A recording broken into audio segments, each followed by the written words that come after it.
അപ്പൊ അതുകൊണ്ട് ഭയങ്കര ഹാപ്പിയാണ്. അതായത് ഞങ്ങൾ പലപ്പോഴും മാസങ്ങളായിട്ട് പലതും പറയാൻ ഉദ്ദേശിച്ച പല കാര്യങ്ങളും ഇവർക്ക് പ്രോപ്പറായിട്ട് മനസ്സിലാവുന്ന രീതിയിൽ പറഞ്ഞു കൊടുക്കാൻ, അപ്പൊ അതിന് ഫ്യൂച്ചറിലും അതാരുടെ വർക്കിലുണ്ടാവുന്ന ഉറപ്പാണ്.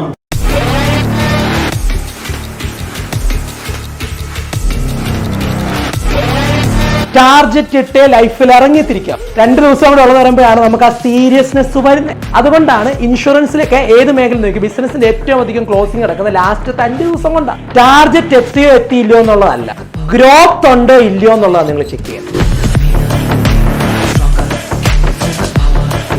സെയിൽസിൽ നമ്മൾ അവരെ ഹെൽപ്പ് ചെയ്യാൻ പോവുകയാണ് എന്നൊന്ന് മനസ്സിനെ പഠിപ്പിക്കണം. കസ്റ്റമറുടെ നീഡ് ഐഡന്റിഫൈ ചെയ്ത് അവരെ എഡ്യൂക്കേറ്റ് ചെയ്ത് ഏത് തരത്തിലാണ് ഇത് പ്രയോജനപ്രദമെന്ന് പഠിപ്പിച്ചു കൊടുത്താൽ അവര് നിങ്ങളിൽ നിന്ന് മേടിച്ചോളും. അല്ലെങ്കിൽ നമ്മൾ വിൽക്കാൻ നടത്തും. അതായാൽ നിങ്ങൾ ഇമോഷണൽ സെല്ലിങ് പഠിക്കും.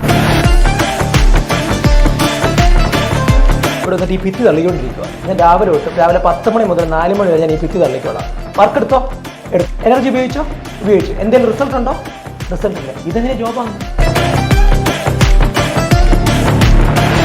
സാറിന്റെ ക്ലാസ്സിൽ പറഞ്ഞ പോലെ സെയിൽസിലും ഇവിടെ ഡെമോ ചെയ്തതിലൊക്കെ കുറച്ച് ഇമ്പ്രൂവ്മെന്റ് ചെയ്യാൻ പറ്റുന്നുണ്ട്. അതായത് സാർ പറഞ്ഞ കാര്യങ്ങൾ ചിലത് നമ്മൾ വിട്ട് കളയുന്ന കാര്യങ്ങളാണ്. അതൊന്നുകൂടി കറക്റ്റായിട്ട് പിടിച്ചു കഴിഞ്ഞാൽ നമുക്ക് സെയിൽ സ്ട്രോങ് ആക്കി കഴിഞ്ഞാൽ സെയിൽ ക്ലോസ് ചെയ്യാൻ പറ്റും, കൂട്ടാൻ പറ്റും.